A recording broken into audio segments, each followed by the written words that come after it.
Ky komenti nuk ka lidhje me shqiptarët që janë në Amerikë, por më ka bërë shumë përshtypje. Kuptoheni vetë pse. Punova 2 javë me një serb vlla në Gjermani, ishte korrekt nga 100 dita që më takonte, më dha 120 dhe korrekt me lekët. Punova me shqiptarët, ma bën golin 1500 euro që më takonin në Baushtell, me iku në Kosovë, më fiku telefonin, kujtova se do më bënte serbi këtë gjë, po isha gabim. Serbi u tregua korrekt.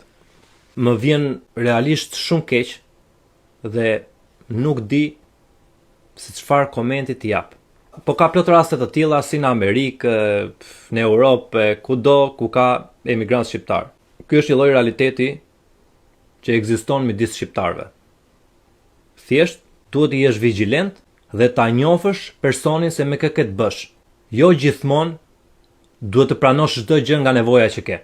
Njeriu kur është nevojtar futet në ca rrugë që nuk gjen dot daljen dhe i hap probleme vetes, sepse shumica e shqiptarëve i shfrytëzojnë këto situata delikate.